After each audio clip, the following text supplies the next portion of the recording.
encanta iniciar un nuevo libro porque eso quiere decir que vamos avanzando y nuestro conocimiento del Señor también. Vamos a empezar el 7º libro de la Biblia, el libro de los jueces. Vamos a leer el día de hoy los primeros 3 capítulos. Dice así Jueces capítulo 1. Después de la muerte de Josué, los israelitas consultaron al Señor y le preguntaron: ¿quién de nosotros irá primero a pelear contra los cananeos? Y el Señor respondió: el primero será Judá, porque yo he puesto la tierra en sus manos. Judá dijo entonces a su hermano Simeón: acompáñame al lugar que me ha tocado en suerte, pelea conmigo contra los cananeos y yo te acompañaré cuando vayas a reclamar tu tierra. Y Simeón lo acompañó. Y el Señor entregó en sus manos a los cananeos y a los fereceos, y en Besek hirieron de muerte a 10,000 hombres. Y como en Besek hallaron a Adonibesec, pelearon contra él y derrotaron a los cananeos y fereceos.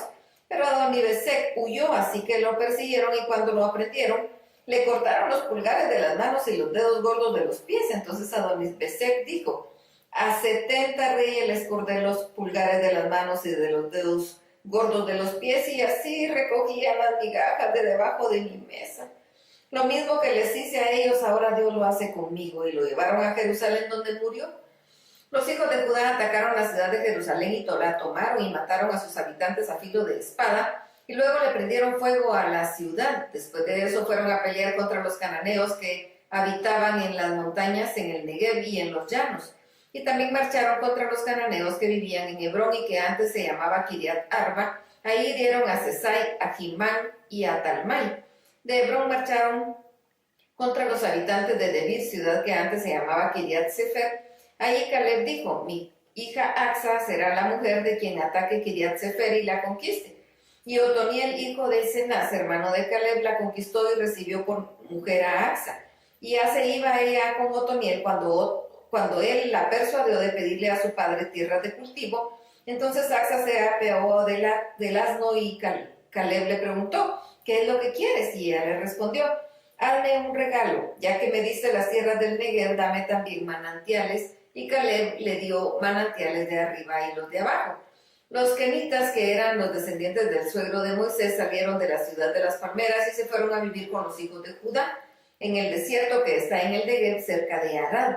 Judá acompañó a su hermano Simeón a luchar contra los cananeos que habitaban en Sefat, y los dos derrotaron, y luego de destruir la ciudad le pusieron por nombre Jorma. Judá también tomó Gaza y Ascalón y Ecrón con sus territorios. Como el Señor estaba de parte de Judá, arrojó a los habitantes de las montañas, aunque no logró hacer lo mismo con los habitantes de los llanos, porque ellos tenían carros de hierro. Pero Caleb recibió Hebrón, tal y como Moisés lo había dicho, y arrojó de ahí a los hijos de Anac. Sin embargo, los benjamitas no pudieron expulsar a los jebuseos que habitaban en Jerusalén, y estos se quedaron ahí conviviendo con los benjamitas hasta el día de hoy. El Señor también estaba con la tribu de José, que fue y peleó contra Betel, ciudad que antes se llamaba Luz. Se pusieron espías fuera de la ciudad, y cuando los espías vieron a un hombre salir de la ciudad, lo llamaron y le dijeron: dinos cómo entrar a la ciudad y tendremos compasión de ti. Y cuando el hombre le mostró la puerta, entraron hiriendo a filo de espada a sus moradores, pero al hombre que los ayudó lo dejaron ir con toda su familia. Y el hombre se fue a la tierra de los hititas, donde edificó una ciudad que llamó Luz, y así se llama hasta el día de hoy. Manasés tampoco pudo vencer a los habitantes de Betseán, ni a los de Tanac, ni a los de Dor, ni a los habitantes de Ibleam, ni a los de Megiddo y sus aldeas. Así que los cananeos siguieron ocupando esas tierras. Cuando los israelitas se hicieron fuertes, lograron imponerles tributo, pero no los expulsaron. Tampoco los efraimitas pudieron expulsar a los cananeos de Geser, y estos se quedaron ahí entre ellos. Zabulón tampoco pudo expulsar a los habitantes de Quitrón, ni a los que de Nalal, así que los cananeos se quedaron a vivir entre ellos, aunque pagando tributo. Tampoco Aser pudo arrojar a los habitantes de Aco, ni los de Sidón, en Aglab, en Axim, en Gelba, en Afec y en Rehob, sino que tuvo que vivir entre los cananeos de esa tierra. Neftalí no pudo arrojar a los habitantes de Bet-Semes ni a los de Bet-Anat, y vivió entre los cananeos, pero les impuso tributo a los de Bet-Semes y de Bet-Anat. Los amorreos persiguieron a los danitas hasta las montañas y no les permitieron bajar a las llanuras. Los amorreos siguieron viviendo en el monte de Eres, en Ayalón y en Sabaglim, Pero cuando la tribu de José se hizo fuerte, los obligó a pagar tributo. La frontera con los amorreos empezaba en la cuesta de Acrabí, desde el Sela hasta la cima. Jueces capítulo 2. El ángel del Señor fue de Gilgal a Boquim y le dijo a los israelitas: yo los liberé de Egipto y los llevé a la tierra que prometí dar a sus antepasados, cuando les dije: nunca anularé mi pacto con ustedes mientras no hagan pacto con los que habitan en esta tierra, gente que tiene altares que ustedes deben destruir. Pero ustedes no me hicieron caso porque no lo han hecho. Por lo tanto, escúchenme, no voy a expulsar de estas tierras a sus habitantes, sino que ellos serán para ustedes como azotes en los costados y sus dioses los confundirán. Cuando el ángel del Señor dijo esto a los israelitas, ellos se echaron a llorar con fuerte voz. Por eso ese lugar llamaron Boquim y ahí ofrecieron sacrificios al Señor. Josué despidió al pueblo de Israel y cada uno fue y tomó posesión de su heredad. Y mientras vivió Josué y los ancianos que le sobrevivieron y que habían visto las obras del Señor en favor de Israel, todo el pueblo sirvió al Señor. Josué, hijo de Nun, siervo del Señor, murió a la edad de 110 años. Lo sepultaron en Timnat-Serah, que era de su heredad, en el monte de Efraín, al norte del monte de Gaás. Murió también toda esa generación y se reunió con sus antepasados. Después de ellos vino otra generación que no conocía al Señor, ni sabía lo que el Señor había hecho por Israel. Los israelitas hicieron lo malo a los ojos del Señor y adoraron a los Baales. Adoraron al Señor, abandonaron al Señor, el Dios que sacó a sus antepasados de la tierra de Egipto, y empezaron a adorar a los dioses de los pueblos que vivían a su alrededor, con lo que provocaron a enojo al Señor. Se apartaron del Señor para adorar a Baal y a Astarot. Por eso el Señor se enojó contra el pueblo de Israel y lo entregó en manos de ladrones, que los despojaron de todo, lo dejó a merced de los enemigos que lo rodeaban, a los cuales ya no pudo vencer. A donde quiera que iban, la mano del Señor estaba en contra de ellos para su mal, y tal y como se lo había jurado, se vieron en gran aflicción. Entonces el Señor suscitó caudillos para que ellos los libraran de aquellos que los despojaban, pero ellos tampoco escuchaban a sus caudillos, sino que fueron tras dioses ajenos, a los cuales adoraron y pronto se apartaron del camino que habían seguido sus antepasados, pues sus antepasados habían obedecido los mandamientos del Señor, pero ellos no lo hicieron así.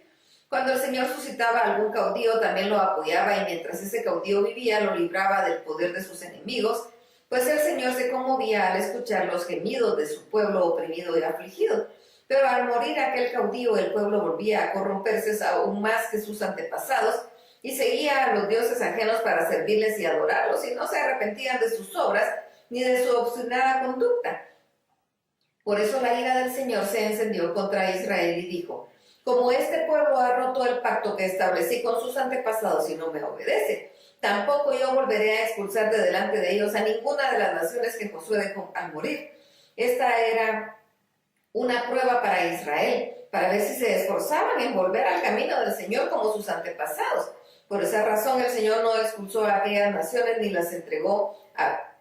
las entregó a Josué, sino que las dejó entre ellos. Jueces capítulo 3. Estos son los pueblos que el Señor dejó para poner a prueba a todos los israelitas que no habían sabido nada de las guerras de Canaán. El Señor los dejó solo para que los descendientes de los israelitas aprendieran a pelear y enseñaran a quienes no habían combatido. Eran 5 los jefes de los filisteos, cananeos, sidonios y givitas que vivían en el monte del Líbano, desde el monte del Baal Hermón hasta Hamat. El Señor los usó para poner a prueba a Israel y ver si obedecían los mandamientos que había entregado a sus antepasados por medio de Moisés. Y los israelitas vivieron entre los cananeos, hititas, amorreos, fereceos, givitas y jebuseos. Y se casaron con sus mujeres y dejaron que sus hijas se casaran con los hombres de esos pueblos y rindieron culto a sus dioses. Pero los israelitas hicieron lo malo a los ojos del Señor y se olvidaron de él para adorar las imágenes de Baal y de Acera. Eso provocó que la ira del Señor se encendiera contra Israel y los dejó caer en manos de Cusán Risataim, rey de Mesopotamia, a quien sirvieron durante 8 años. Entonces los israelitas clamaron al Señor y él los oyó. Y levantó como un libertador a Otoniel, hijo de Cenaz, hermano menor de Caleb. El espíritu del Señor estuvo con él cuando fue cautivo de Israel y salió a pelear contra Cusán Risataim, rey de Siria, y el Señor le dio la victoria y lo hizo vencer a Cusán Risataim. Después de esto hubo paz en la tierra durante 40 años y murió Otonel, hijo de Cenaz. Los israelitas volvieron a hacer lo malo a los ojos del Señor y por eso el Señor dejó que Eglón, rey de Moab, los venciera. Fue así como Eglón, rey de Moab, reunió a los amonitas y amalecitas y luchó contra Israel y lo hirió de muerte. Y tomó la ciudad de las palmeras. Durante 18 años los israelitas sirvieron a Eglón, rey de los moabitas, pero los israelitas volvieron a pedir ayuda al Señor y él volvió a levantar a otro libertador. Eligió a un benjamita zurdo llamado Ahod, hijo de Gera. Un día los israelitas enviaron un regalo a Eglón, rey de Moab, por medio de Ahod. Este se había hecho un puñal de doble filo, que medía como 50 centímetros de largo, y se lo ajustó del lado derecho debajo de la ropa. Cuando Ahod llegó ante el rey, que era un hombre robusto, le entregó el regalo. Después de lo cual Ahod y sus acompañantes se despidieron, pero al llegar a donde estaban los ídolos de Gilgal, Ahod regresó y le dijo: Su Majestad, tengo algo que decirle en secreto. El Señor le pidió que esperara y a todos los que estaban con él les ordenó salir. Como el rey estaba sentado solo en su sala de verano, Ahod se acercó y le dijo: Tengo para ti un mensaje de parte de Dios. Cuando el rey se levantó de su trono, con su mano izquierda, Ahod sacó el puñal que llevaba en su lado derecho y se lo hundió en el vientre, con tal fuerza que él se lo clavó, que la empuñadura entró junto con la hoja y su gordura la cubrió. Ahod no pudo retirar el puñal porque el rey se le derramó el excremento. Entonces Ahod salió al corredor, cerró las puertas de la sala tras de sí y las aseguró con el cerrojo. Al salir Ahod, los siervos del rey fueron a ver al rey, pero al ver que las puertas de la sala estaban cerradas, dijeron: Seguramente el Señor está cubriendo los pies en la sala de verano. Pero como pasaba el tiempo y el rey no abría, no sabían qué hacer. Finalmente tomaron la llave y abrieron, y se encontraron con que su ama estaba tirado en el suelo y ha muerto. Como ellos se entretuvieron tanto tiempo, Ahod logró escapar y luego de pasar más allá de los ídolos se puso a salvo en Seirat. Al llegar allá, hizo sonar el cuerno en el monte de Efraín y los israelitas descendieron con él del monte. Ahod iba al frente de ellos y les dijo: Síganme, porque el Señor ha entregado a los moabitas en nuestras manos. Y los israelitas bajaron tras él, tomados los vados del Jordán, y no permitieron que nadie más lo cruzara. Ese día mataron como a 10,000 moabitas, y aunque todos eran valientes hombres de guerra, ninguno de ellos escapó con vida. Así fue subyugado Moab bajo el mando de Israel, y la tierra estuvo en paz durante 80 años. Después de Ahod surgió Samgar, hijo de Anat, quien mató a 600 filisteos con una aguja de bueyes, y así salvó a Israel. Hasta aquí la lectura. Dios los bendiga.